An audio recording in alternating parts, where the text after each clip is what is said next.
सईदा अम्मा के साथ उनका राब्ता वहीं ख़त्म नहीं हुआ। कुछ दिनों बाद वो एक शाम डॉक्टर सिब्त अली के यहाँ थे, जब उन्होंने अपने लेक्चर के बाद उन दोनों को रोक लिया। सईदा आपा आप लोगों से मिलना चाहती हैं। मुझसे कह रही थी कि मैं आप लोगों के यहाँ उन्हें ले जाऊँ। मैंने उनको बताया कि शाम को वो लोग मेरी तरफ आएंगे, आप यहीं मिल लें। आप लोगों ने शायद कोई वादा किया था उनके यहाँ जाने का, मगर गए नहीं। फुरकान ने माने खेज नज़रों से सालार को देखा। वो नज़रें चुरा गया। नहीं, हम लोग सोच रहे थे मगर कुछ मसरूफियत थी, इसलिए नहीं जा पाए, फुरकान ने जवाबन कहा। वो दोनों डॉक्टर सिब्त अली के साथ उनके ड्राइंग रूम में चले आए, जहाँ कुछ देर बाद सईदा अम्मा भी आ गई और आते ही उनकी शिकायत और नाराज़गी का सिलसिला शुरू हो गया। फुरकान उन्हें मुतमईन करने में मसरूफ़ रहा, जबकि सालार खामोशी से बैठा रहा। अगले वीकेंड पर फुरकान ने सालार को सईदा अम्मा की तरफ जाने के प्रोग्राम के बारे में बताया। सालार को इस्लामाबाद और फिर वहां से गांव जाना था, इसलिए उसने अपनी मसरूफियत बताकर सईदा अम्मा से माजरत कर ली। वीकेंड गुजारने के बाद लाहौर वापसी पर फुरकान ने उसे सईदा अम्मा के यहाँ गुजारे जाने वाले वक्त के बारे में बताया। वो अपनी फैमिली के साथ वहां गया था। सालार, मैं सईदा अम्मा की बेटी से ही मिला था, फुरकान ने बात करते हुए अचानक कहा।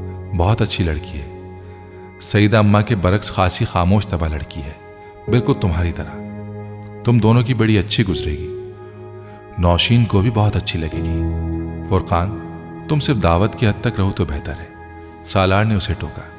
मैं बहुत सीरियस हूं, फुरकान ने कहा। मैं भी सीरियस हूं, सालार ने उसी अंदाज में कहा।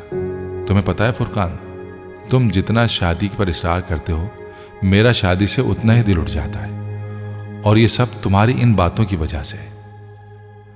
सालार ने सोफे की पुष्ट से टेक लगाते हुए कहा। मेरी बातों की वजह से नहीं, तुम साफ साफ ये क्यों नहीं कहते कि तुम इमामा की वजह से शादी नहीं करना चाहते? फुरकान एकदम संजीदा हो गया। ओके, साफ साफ कह देता हूं, मैं इमामा की वजह से शादी नहीं करना चाहता। फिर? सालार ने सर्द महरी से कहा। यह एक बचकाना सोच है। फुरकान उसे बगौर देखते हुए बोला। ओके फाइन, बचकाना सोच है। फिर? सालार ने कंधे झटकाते हुए कहा। Then you should get rid of it. तब तुम्हें इससे छुटकारा हासिल करना चाहिए। फुरकान ने नरमी से कहा। I don't want to get rid of it, so मैं उससे छुटकारा नहीं चाहता। फिर? सालार ने तुर्की बतुर्की कहा। फुरकान कुछ देर के लिए लाजवाब होकर उसे देखता रहा। मेरे सामने दोबारा तुम सईदा अम्मा की बेटी की बात मत करना, और अगर वो तुमसे इस बारे में बात करें भी तो तुम साफ साफ कह देना कि मुझे शादी नहीं करनी, मैं शादीशुदा हूं। ओके, नहीं करूंगा इस बारे में तुमसे बात, गुस्से में आने की जरूरत नहीं है, फुरकान ने दोनों हाथ उठाते हुए सुलहजोई से कहा।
गाड़ी बहुत मोहतात अंदाज में सड़क पर फिसल रही थी।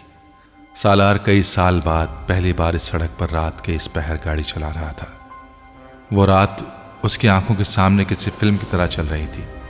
उसे लगा 8 साल उड़कर गायब हो गए थे। सब कुछ वही था, वहीं था। कोई बड़ी आहिस्तगी से उसके बराबर में आ बैठा। उसने अपने आप को फरेब की गिरफ्त में आने दिया। गर्दन मोड़कर बराबर वाली सीट को नहीं देखा। अलविजन को हकीकत बनने दिया। जानते बूझते खुली आंखों के साथ कोई अब सिसकियों से रो रहा था। डियर अंकल सिकंदर, मुझे आपकी बेटे की मौत के बारे में जानकर बहुत अफसोस हुआ। मेरी वजह से आप लोगों को चंद साल बहुत परेशानी का सामना करना पड़ा। मैं इसके लिए माजरत ख्वाह हूँ। मुझे सालार को कुछ रकम अदा करनी थी, वो मैं आपको भिजवा रही हूँ। खुदा हाफिज, इमामा हाशिम। एक बार फिर उस खत की तहरीर उसके जहन में गूंजने लगी थी। वो सिकंदर उस्मान के पास से आकर बहुत देर तक खत लिए अपने कमरे में बैठा रहा। उसने इमामा को कोई रकम नहीं दी थी, मगर वो जानता था कि उसने उसका कौन सा कर्ज लौटाया था। मोबाइल फ़ोन की कीमत और उसके बिल्स। वो खाली उस जहनी के आलम में अपने बेड पर बैठे नीम तारीक कमरों की खिड़कियों से बाहर उसके घर की इमारत को तकता रहा। सारी दुनिया एकदम जैसे हर जिंदा शय से खाली हो गई थी। उसने खत पर तारीख पढ़ी। वो मामा के घर से जाने के तकरीबन 2.5 साल बाद भेजा गया था। 2.5 साल बाद अगर वो 20,000 रुपये उसे भिजवा रही थी तो इसका मतलब था वो खैरियत से थी। कम से कम उसके इमामा के बारे में बदतरीन अंदेशे दुरुस्त साबित नहीं हुए थे। उसे खुशी थी, लेकिन अगर उसने ये समझ लिया था कि सालार मर चुका था तो फिर उसकी ज़िंदगी से भी निकल गया था। और उसका क्या मतलब था वो ये भी जानता था। कई घंटे वो इसी तरह वहीं बैठा रहा। फिर पता नहीं उसके दिल में क्या आया।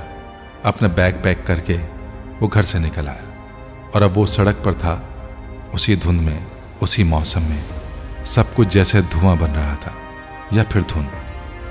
चंद घंटों बाद वो उसी होटल नुमा सर्विस स्टेशन के पास पहुंचा। उसने गाड़ी रोक ली। धुंध में मलफूफ वो इमारत अब बिल्कुल बदल चुकी थी। गाड़ी को मोड़कर वो सड़क से उतार कर अंदर ले आया, फिर दरवाज़ा खोलकर नीचे उतर आया। 8 साल पहले की तरह आज भी वहाँ खामोशी का राज था। सिर्फ लाइट्स की तादाद पहले से ज़्यादा थी। उसने हॉर्न नहीं दिया, इसलिए अंदर से कोई नहीं निकला। बरामदे में अब वो पानी का ड्रम नहीं था। बरामदे से गुजरते हुए अंदर जाने लगा। तभी अंदर से एक शख्स निकल आया। इससे पहले कि वो कुछ कहता, सालार ने उससे कहा, मैं चाय पीना चाहता हूँ। उसने जमाई ली और वापस मुड़ गया। आ जाए। सालार अंदर चला गया।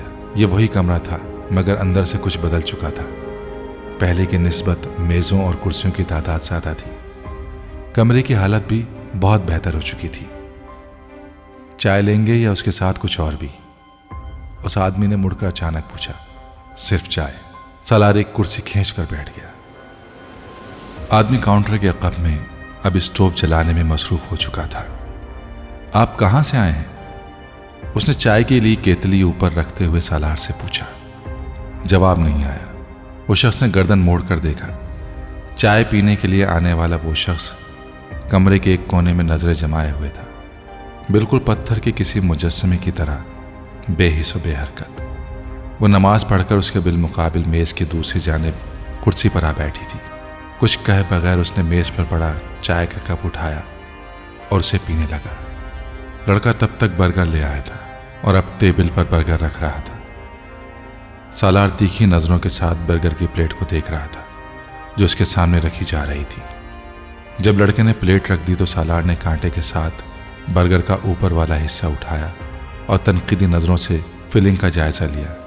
फिर छुरी उठाकर उसने लड़के से कहा, जो अब इमामा के बर्गर की प्लेट उसके सामने रख चुका था, ये शामी कबाब है। वो फिलिंग के ऊपर वाली तह को अलग कर रहा था। ये आमलेट है। उसने नीचे मौजूद आमलेट को छुरी की मदद से थोड़ा सा ऊंचा किया। और ये केचप? तो चिकन कहाँ है? मैंने तुम्हें चिकन बर्गर लाने को कहा था ना, उसने उखड़े लहजे में कहा। इमामा तब तक खामोशी से बर्गर उठाकर खाने में मसरूफ हो चुकी थी। ये चिकन बर्गर है, लड़के ने कदरे गड़बड़ा कर कहा। कैसे चिकन बर्गर है? इसमें कहीं चिकन नहीं है, सालार ने चीख कर कहा। हम इसे ही चिकन बर्गर कहते हैं। वो लड़का अब नर्वस हो रहा था। और जो सादा बर्गर है उसमें क्या डालते हो? उसमें बस शामी कबाब होता है, अंडा नहीं होता। और अंडा डालकर सादा बर्गर चिकन बर्गर बन जाता है। चूंकि अंडे से मुर्गी निकलती है और मुर्गी के गोश्त को चिकन कहते हैं, इसलिए डायरेक्टली नहीं तो इनडायरेक्टली ये चिकन बर्गर बनता है। सालार ने बड़ी संजीदगी से कहा। वो लड़का खिस्सियाने अंदाज में हंसा। इमामा इन दोनों की गुफ्तगू पर तवज्जो दिए बगैर हाथ में पकड़ा बर्गर खाने में मसरूफ थी। ठीक है जाओ, सालार ने कहा। लड़के ने यकीनन सुकून का सांस लिया और वहां से गायब हो गया। छुरी और कांटे को रखकर सालार ने बाएं हाथ से बर्गर को उठाया। बर्गर खाते हुए इमामा ने पहली बार प्लेट से सालार के होंठों तक बाएं हाथ में बर्गर के सफर को ताज्जुब आमेज नजरों से देखा और ये ताज्जुब एक लम्हे में गायब हो गया था। वो एक बार फिर बर्गर खाने में मसरूफ थी। सालार ने अपने बर्गर को दांतों से काटा, एक लम्हे के लिए मुंह चलाया और फिर बर्गर को अपनी प्लेट में उछाल दिया। फजूल है बर्गर, तुम किस तरह खा रही हो? सालार ने लुक़मे को बमुश्किल हलक से निगलते हुए कहा। इतना बुरा भी नहीं है जितना तुम्हें लग रहा है, इमामा ने बेतासुर अंदाज में कहा। हर चीज़ में तुम्हारा स्टैंडर्ड बड़ा लो है इमामा, वो चाहे बर्गर हो या शौहर। बर्गर खाते हुए इमामा का हाथ रुक गया। सालार ने उसके सफ़ेद चेहरे को एक पल में सुर्ख होते देखा। सालार के चेहरे पर एक तपा देने वाली मुस्कुराहट आई। मैं जलालुन नसर की बात कर रहा हूँ, उसने जैसे इमामा को याद दिलाया। तुम ठीक कहते हो, इमामा ने पुरसुकून लहजे में कहा। मेरा स्टैंडर्ड बाकी बहुत लो है। वो एक बार फिर बर्गर खाने लगी। मैंने सोचा तुम बर्गर मेरे मुंह पर दे मारोगी, सालार ने दबी मुस्कुराहट के साथ कहा। मैं रिस्क जैसी नेमत को क्यों ज़ाया करूंगी? ये इतना बुरा बर्गर नेमत है, उसने तज़हीक आमेज अंदाज में कहा। और कौन कौन सी नेमतें हैं इस वक्त तुम्हारे पास? इंसान अल्लाह की नेमतों का शुक्र अदा ही नहीं कर सकता। ये मेरी ज़बान पर जायका चखने की जो हिस्स है, ये कितनी बड़ी नेमत है कि अगर मैं कोई चीज़ खाती हूँ तो उसका जायका महसूस कर सकती हूँ। बहुत से लोग इस नेमत से भी महरूम होते हैं और उन लोगों में टॉप ऑफ द लिस्ट सालार सिकंदर का नाम होगा, है ना? उसने इमामा की बात मुकम्मल होने से पहले ही तेज़ आवाज़ में उसकी बात काटी। सालार सिकंदर कम अज़ कम इस तरह की चीज़ें खाकर एंजॉय नहीं कर सकता। उस शख्स ने चाय का कप उसके सामने रख दिया। सालार एकदम चौंक गया। सामने वाली कुर्सी अब खाली थी। साथ में कुछ और चाहिए? आदमी ने खड़े हुए अंदाज में पूछा। नहीं, बस चाय काफ़ी है। सालार ने चाय का कप अपनी तरफ खींचते हुए कहा। आप इस्लामाबाद से आए हैं? उसने पूछा। हाँ। लाहौर जा रहे हैं? उसने एक और सवाल किया। इस बार सालार ने सर के इशारे से जवाब दिया। वो अब चाय का घूंट ले रहा था। उस आदमी को शुबा हुआ उसने चाय पीने वाले शख्स की आंखों में हल्की सी नमी देखी है। मैं कुछ देर यहाँ अकेला बैठना चाहता हूँ, उसने चाय का कप मेज पर रखते हुए सर उठाए बगैर कहा। वो शख्स कुछ ताज्जुब से उसे देखता हुआ वापस किचन में चला गया और सानवी नौयत के कामों में मसरूफ गाहे बगाहे दूर से सालार पर नजरें दौड़ाता रहा। पूरे 15 मिनट बाद उसने सालार को टेबल छोड़कर कमरे से निकलते देखा। वो आदमी बड़ी तेज़ रफ्तारी के साथ किचन में कमरे से वापस आया, मगर इससे पहले कि वो सालार के पीछे बाहर जाता, मेज़ पर खाली कप के नीचे पड़े एक नोट ने उसे रोक लिया। वो भौंचका सा उस नोट को देखता रहा, फिर उसने आगे बढ़कर उस नोट को पकड़ा और तेज़ी से कमरे से बाहर आ गया। सालार की गाड़ी इस वक्त रिवर्स होते हुए मेन रोड पर जा रही थी। उस आदमी ने हैरानी से उसकी दूर जाती हुई गाड़ी को देखा, फिर हाथ में पकड़े उस 1000 के नोट को बरामदे में लगी ट्यूबलाइट की रोशनी में देखा। नोट असली है, मगर आदमी बेवकूफ़। उसने अपनी खुशी पर काबू पाते हुए ज़ेरे लब तबसरा किया और नोट को जेब में डाल लिया। सिकंदर उस्मान सुबह नाश्ते की मेज़ पर आए तो भी उनके जहन में सबसे पहले सालार ही का ख्याल आया था। सालार कहाँ है, उसे बुलाओ, उसने मुलाजिम से कहा। सालार साहब तो रात ही को चले गए थे। सिकंदर और तैयबा ने बेइख्तियार एक दूसरे का चेहरा देखा। कहाँ चले गए? गांव? नहीं, वापस लाहौर चले गए। उन्होंने सालार का नंबर डायल किया, मोबाइल ऑफ था। उन्होंने उसके फ्लैट का नंबर डायल किया, वहाँ जवाबी मशीन लगी हुई थी। उन्होंने पैगाम रिकॉर्ड कराए बगैर फ़ोन बंद कर दिया। कुछ परेशान से वो दोबारा नाश्ते की मेज़ पर आ बैठे। फ़ोन पर कांटेक्ट नहीं हुआ? तैयबा ने पूछा। नहीं, मोबाइल ऑफ है। उसके फ्लैट पर आंसर फ़ोन लगा हुआ है, पता नहीं क्यों चला गया। आप परेशान ना हो, नाश्ता करें। तैयबा ने उन्हें तसल्ली देने की कोशिश की। तुम करो, मेरा मूड नहीं है। वो उठकर बाहर निकल गए। तैयबा बेख्तियार सांस लेकर रह गई। सालार ने अपने फ्लैट का दरवाजा खोला। बाहर फुरकान था। वो पलटकर अंदर आ गया। तुम कब आए? फुरकान ने कदर हैरानी से उसके पीछे अंदर आते हुए कहा, आज सुबह। सालार ने सोफे की तरफ जाते हुए कहा, क्यों, तुम्हें गांव जाना था? फुरकान ने उसकी पुश्त को देखते हुए कहा, मैं तो पार्किंग में तुम्हारी गाड़ी देखकर आ गया। बंदा आता है तो बता ही देता है। सालार जवाब में कुछ कहे बगैर सोफे पर बैठ गया।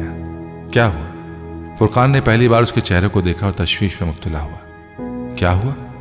सालार ने जवाबन कहा, मैं तुमसे पूछ रहा हूं, तुम्हें क्या हुआ है? फुरकान ने उसके सामने सोफे पर बैठते हुए कहा, कुछ नहीं। घर में सब खैरियत है? हाँ।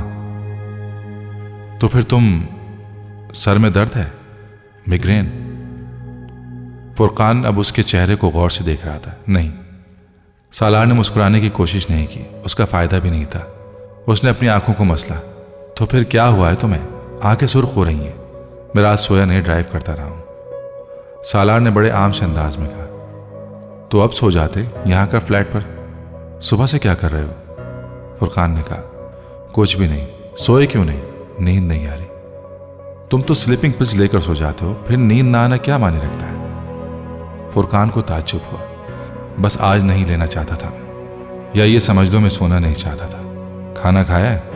नहीं, भूख नहीं लगी। 2 बज रहे हैं। फुरकान ने जैसे उसे जताया। मैं खाना भिजवाता हूं, खा लो। थोड़ी देर सो जाओ, फिर रात को निकलते हैं आउटिंग के लिए। नहीं, खाना मत भिजवाना, मैं सोने जा रहा हूं। शाम को उठूंगा तो बाहर जाकर कहीं खा लूंगा। सालार कहते हुए सोफे पर लेट गया और अपना बाजू आंखों पर रख लिया। फुरकान कुछ देर बैठा उसे देखता रहा और फिर उठकर बाहर चला गया। तुम्हारी तबीयत ठीक है? रिमशा ने सालार के कमरे में आते हुए कहा। उसने रिसेप्शन की तरफ जाते हुए सालार के कमरे की खिड़कियों के चंद खुले हुए ब्लाइंड्स में से उसे अंदर आते देखा था। कॉरिडोर में जाने के बजाय वो रुक गई। सालार टेबल पर अपनी कोहनियां टिकाए दोनों हाथों से अपना सर पकड़े हुए था। रिमशा जानती थी कि उसे कभी कभार मिग्रेन का दर्द होता था। वो रिसेप्शन की तरफ जाने के बजाय उसके कमरे का दरवाजा खोलकर अंदर आ गई। सालार उसे देखकर सीधा हो गया। अब वो टेबल पर खुली एक फाइल को देख रहा था। तुम्हारी तबीयत ठीक है? रिमशा ने फिक्रमंदी से पूछा। हाँ, मैं बिल्कुल ठीक हूं। उसने रिमशा को देखने की कोशिश नहीं की। रिमशा वापस जाने के बजाय आगे बढ़ाई। नहीं, तुम ठीक नहीं लग रहे हो। उसने सालार के चेहरे को गौर से देखते हुए कहा, तुम प्लीज इस फाइल को ले जाओ, इसे देख लो, मैं नहीं देख पा रहा। सालार ने उसकी बात का जवाब देने के बजाय फाइल बंद करके टेबल पर उसकी तरफ खिसका दी। मैं देख लेती हूं। तुम्हारी तबीयत ज्यादा खराब है तो घर चले जाओ। रिमशा ने तशवीश भरे अंदाज में कहा। हाँ, बेहतर है मैं घर चला जाऊं। उसने अपना ब्रीफ केस खोला और उसे खोलकर अपनी चीजें अंदर रखना शुरू कर दी। रिमशा बगौर उसका जायजा लेती रही। वो 11 बजे ऑफिस से वापस घर आ गया था। ये चौथा दिन था जब वो मुसलसल उसी हालत में था। यकदम हर चीज में उसकी दिलचस्पी खत्म हो गई थी। बैंक में अपनी जॉब, लम्स के लेक्चर्स, डॉक्टर सिब्त अली के साथ नशिस्त, फुरकान की कंपनी, गांव का स्कूल, मुस्तकबिल के मंसूबे और प्लानिंग। उसे कोई चीज भी अपनी तरफ खींच नहीं पा रही थी। वो जिस इम्कान के पीछे कई साल पहले सब कुछ छोड़कर पाकिस्तान आ गया था, वो इम्कान खत्म हो गया था और उसे कभी अंदाजा नहीं था कि उसके खत्म होने से उसके लिए सब कुछ खत्म हो जाएगा। वो मुसलसल अपने आप को इस हालत से बाहर लाने के लिए जिद्दोजहद कर रहा था। वो नाकाम हो रहा था। महज ये तसव्वुर कि वो किसी और शख्स की बीवी बनकर किसी और के घर में रह रही होगी, सालार सिकंदर के लिए उतना ही जानलेवा था जितना माजी का ये अंदेशा कि वो गलत हाथों में चली ना गई हो। और उसी जहनी हालत में उसने उम्र पर जाने का फैसला किया था। वो वाहिद जगह थी जो उसकी जिंदगी में अचानक आ जाने वाली बेमानवियत को खत्म कर सकती थी। वो एहराम बांधे खाने काबा के सहन में खड़ा था। खाने काबा में कोई नहीं था। दूर दूर तक किसी वजूद का निशान नहीं था। रात के पिछले पहर आसमान पर चांद और सितारों की रोशनी ने सहन के मार्बल से मुनक्किस होकर वहां की हर चीज को एक अजीब सी दूधिया रोशनी में नहला दिया था। चांद और सितारों के अलावा वहां कोई और रोशनी नहीं थी। खाने काबा के गिलाफ पर लिखी आयत से गिलाफ पर अजीब तरह से रोशन थे। हर तरफ गहरा सुकूत था और इस गहरे सुकूत को सिर्फ एक आवाज़ तोड़ रही थी, उसकी अपनी आवाज़। वो मकाम मुल्तज़म के पास खड़ा था। उसकी नज़रें खाना काबा के दरवाजे पर थीं। वो सर उठाए बुलंद आवाज़ से कहने लगा, लब्बैक अल्लाहुम्मा लब्बैक, लब्बैक ला शरीक लक लब्बैक, इन्नल हम्द वन्निअमत लक वल मुल्क ला शरीक लक। हाजिर हूँ मेरा अल्लाह, मैं हाजिर हूँ, हाजिर हूँ, तेरा कोई शरीक नहीं, मैं हाजिर हूँ। बेशक हम दो सना तेरे लिए हैं, नेमत तेरी है, बादशाही तेरी है, कोई तेरा शरीक नहीं। पूरी कुव्वत से गूंजती हुई उसकी आवाज खाने काबा के सुकूत को तोड़ रही थी। उसकी आवाज किला की वसतों तक जारी थी। लब्बैक अल्लाहुम्मा लब्बैक। नंगे पांव नीम बरहना वहां खड़ा अपनी आवाज पहचान रहा था। लब्बैक ला शरीक लक लब्बैक, वो सिर्फ उसकी आवाज थी। इन्नल हम्द वन्निअमत लक वल मुल्क। उसकी आंखों से बहते हुए आंसू उसकी ठोड़ी से नीचे उसके पैरों की उंगलियों पर गिर रहे थे। ला शरीक लक, उसके हाथ आसमान की तरफ उठे हुए थे। लब्बैक अल्लाहुम्मा लब्बैक।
मैं अगले साल पीएचडी के लिए अमेरिका जा रहा हूँ। फुरकान ने बेख्तियार चौंक कर सालार को देखा। क्या मतलब? सालार हैरानी से मुस्कुराया। क्या मतलब का क्या मतलब? मैं पीएचडी करना चाहता हूँ। यूं अचानक? अचानक तो नहीं, पीएचडी तो करनी थी मुझे। बेहतर है अभी कर लूं, सालार इत्मीनान से बता रहा था। वो दोनों फुरकान के गांव से वापस आ रहे थे। फुरकान ड्राइव कर रहा था, जबकि सालार ने अचानक उसे पीएचडी के इरादे के बारे में बताया। मैंने बैंक को बता दिया है, मैंने रिजाइन करने का सोचा है, लेकिन वो मुझे छुट्टी देना चाह रहे थे। अभी मैंने सोचा नहीं कि उनके ऑफर कबूल कर लूं या रिजाइन कर दूं। तुम सारी प्लानिंग किए बैठे हो? हाँ यार, मैं मजाक नहीं कर रहा, मैं वाकई अगले साल पीएचडी के लिए जा रहा हूं। चंद माह पहले तक तो तुम्हारा ऐसा कोई इरादा नहीं था। इरादे का क्या है, वो तो एक दिन में बन जाता है। सालार ने कंधे झटकते हुए खिड़की के शीशे से बाहर नजर आने वाले खेतों को देखते हुए कहा, मैं वैसे भी बैंकिंग से मुताल्लिक एक किताब लिखना चाहता हूं, लेकिन यहां मैं पिछले कुछ सालों में इतना मसरूफ रहा हूं कि उस पर काम नहीं कर सका। मैं चाहता हूं कि पीएचडी के दौरान मैं ये किताब लिखकर शाये भी करा लूं। मेरे पास कुछ फुर्सत होगी तो मैं ये काम बआसानी कर लूंगा। फुरकान कुछ देर खामोशी से गाड़ी ड्राइव करता रहा, फिर उसने कहा, और स्कूल, उसका क्या होगा? उसका कुछ नहीं होगा, वो ऐसे ही चलता रहेगा। उसका इंफ्रास्ट्रक्चर भी कुछ बेहतर हो जाएगा। बोर्ड ऑफ गवर्नर्स है, वो लोग आते जाते रहेंगे। तुम हो, मैंने पापा से बात भी की है और वो भी आया करेंगे यहाँ पर। मेरे ना होने से कुछ खास फर्क नहीं पड़ेगा। ये स्कूल बहुत पहले सालार सिकंदर की थमाई हुई लाठियां छोड़ चुका है। आइंदा भी उसे इनकी जरूरत नहीं पड़ेगी, मगर मैं मुकम्मल तौर पर उससे कत ताल्लुक नहीं कर रहा हूं। मैं उसको देखता रहूंगा, कभी मेरी मदद की जरूरत पड़ी तो आ जाया करूंगा। पहले भी तो ऐसा ही किया करता था। वो अब थर्मस में से चाय कप में डाल रहा था। पीएचडी के बाद क्या करोगे? फुरकान ने संजीदगी से पूछा। वापिस आऊंगा, पहले की तरह यहीं पर काम करूंगा, हमेशा के लिए नहीं जा रहा हूं। सालार ने मुस्कुराते हुए उसके कंधे को थपका। क्या चंद साल बाद नहीं जा सकते तुम? नहीं, जो काम आज होना चाहिए उसे आज ही होना चाहिए। मेरा मूड है पढ़ने का, चंद साल बाद शायद ख्वाहिश ना रहे। सालार ने चाय के घूंट लेते हुए कहा। वह अब बाएं हाथ से रेडियो को ट्यून करने में मसरूफ था। रोटरी क्लब वाले अगले वीकेंड पर एक फंक्शन कर रहे हैं, मेरे पास इनविटेशन आया है, चलोगे? उसने रेडियो को ट्यून करते हुए फुरकान से पूछा। क्यों नहीं चलूंगा, उनके प्रोग्राम दिलचस्प होते हैं, फुरकान ने जवाबन कहा। गुफ्तगू का मौजू बदल चुका था। उस दिन इतवार का दिन था। सालार सुबह देर से उठा। अखबार लेकर सुर्खियों पर नजर दौड़ाते हुए वो किचन में नाश्ता तैयार करने लगा। उसने सिर्फ हाथ मुंह धोया था, शेव नहीं की थी। नाइट ड्रेस के ऊपर ही उसने एक ढीला ढाला स्वेटर पहन लिया। उसने केतली में चाय का पानी अभी रखा ही था जब डोर बेल की आवाज सुनाई दी। वो अखबार हाथ में पकड़े किचन से बाहर आ गया। दरवाजा खोलने पर उसे हैरत का एक झटका लगा जब उसने सईदा अम्मा को वहां खड़ा पाया। सालार ने दरवाजा खोल दिया।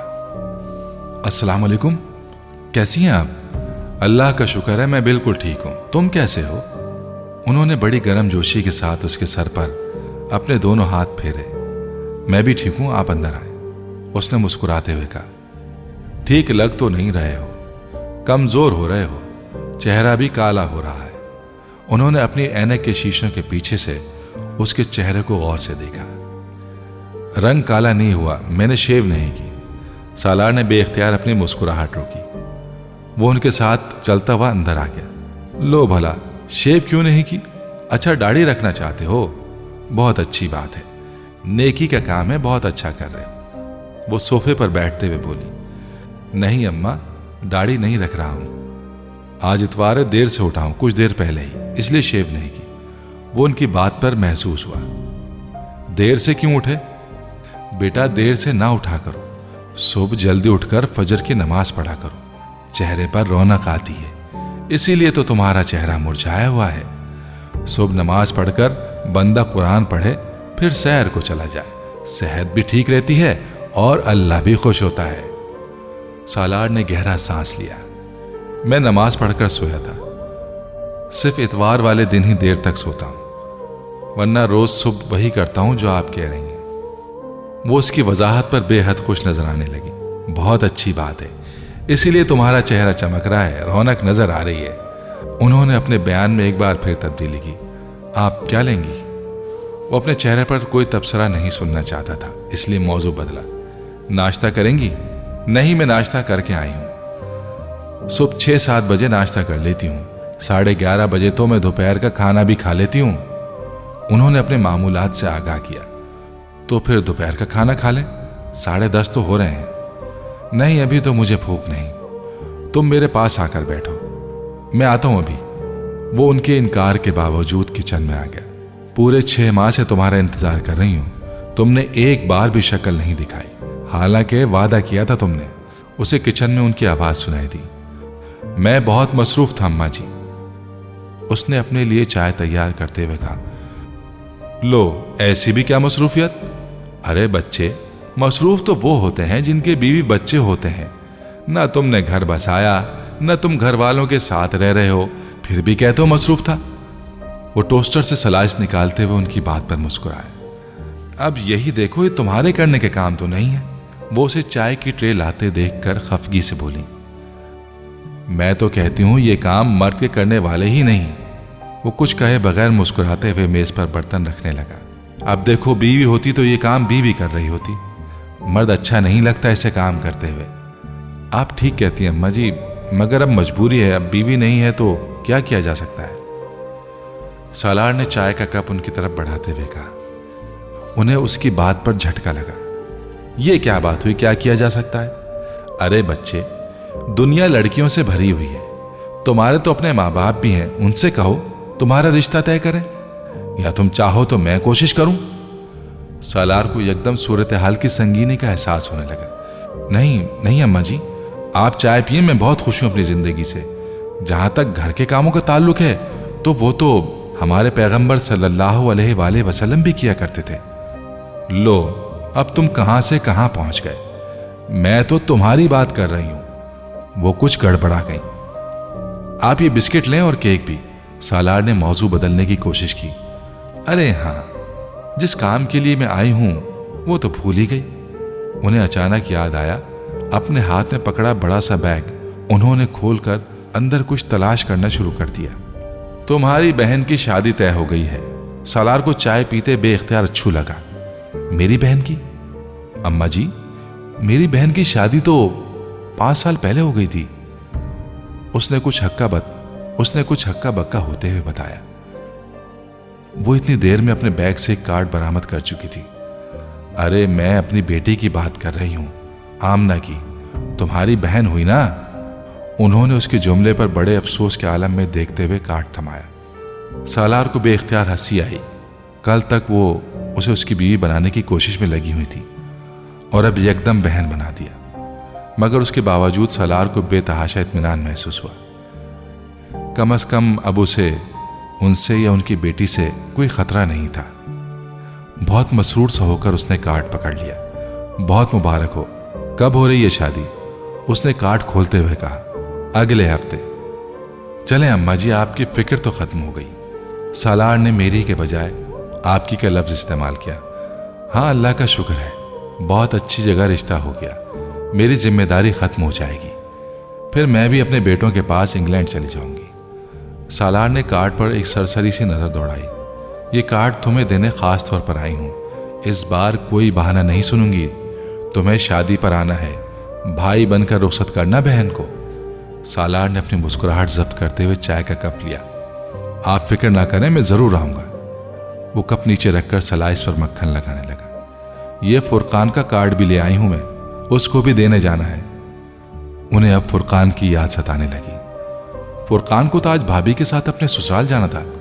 अब तक तो निकल चुका होगा। आप मुझे दे दें, मैं उसे दे दूंगा। सालार ने कहा। तुम अगर भूल गए तो? वो मुतमईन नहीं हुई। मैं नहीं भूलूंगा। अच्छा, मैं फोन पर उससे आपकी बात करा देता हूं। वो एकदम खुश हो गई। हाँ, ये ठीक है, तुम फोन पर उनसे मेरी बात करवा दो। सालार उठकर फोन उसी मेज पर ले आया। फुरकान का मोबाइल नंबर डायल करके उसने स्पीकर ऑन कर दिया और खुद नाश्ता करने लगा। फुरकान, सईदा अम्मा आई हुई है मेरे पास। फुरकान के कॉल रिसीव करने पर उसने बताया। इनसे बात करो। वो खामोश हो गया। अब फुरकान और सईदा अम्मा के दरमियान बात हो रही थी। 10 मिनट बाद जब ये गुफ्तगू खत्म हुई तो सालार नाश्ता कर चुका था। बर्तन किचन में रखते हुए उसे ख्याल आया, आई किसके साथ थी आप? वो बाहर निकल आया, अपने बेटे के साथ। सईदा अम्मा ने इत्मीनान से कहा, अच्छा बेटा आ गया आपका, छोटा वाला या बड़ा वाला? सालार ने दिलचस्पी ली। मैं साथ वालों के राशिद की बात कर रही हूं। सईदा अम्मा ने बेइख्तियार बुना माना। सालार ने गहरा सांस लिया। उसे अंदाजा हो गया था कि सईदा अम्मा के लिए हर लड़का अपना बेटा और हर लड़की अपनी बेटी थी। वो बड़े आराम से रिश्ते घड़ लेती थी। तो वो कहाँ है? सालार ने पूछा। वो चला गया, मोटरसाइकिल पर आई हूं उसके साथ। आंधी की रफ्तार से चलाई है उसने। 9 बजे बैठी हूं, पूरे 10:30 बजे इधर पहुंचा दिया उसने। मेरी एक नहीं सुनी उसने सारा रास्ता। बार बार यही कहता रहा, आहिस्ता चला रहा हूं। यहां उतारते वक्त कहने लगा, आपके साथ मोटरसाइकिल पर मेरा आखिरी सफर था, दोबारा कहीं ले जाना हो तो पैदल लेकर जाऊंगा आपको। सालार को हंसी आई। आधा घंटे में तय होने वाले रास्ते को 1.5 घंटे में तय करने वाले की झुंझलाहट का वो अंदाजा कर सकता था। बूढ़ों के साथ वक्त गुजारना खासा मुश्किल काम था। ये वो सईदा अम्मा के साथ होने वाली पहली मुलाकात में ही जान गया था। तो वापस कैसे जाएंगी?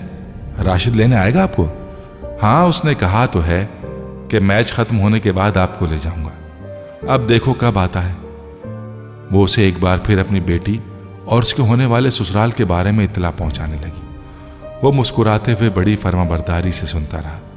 इस किस्म की मालूमात में उसे क्या दिलचस्पी हो सकती थी, मगर सईदा अम्मा अब उसके साथ बैंकिंग के बारे में तो गुफ्तगू नहीं कर सकती थी। उनकी बातें रत्ती भर भी उसकी समझ नहीं आ रही थी, मगर वो यूं जाहिर कर रहा था जैसे वो हर बात समझ रहा है।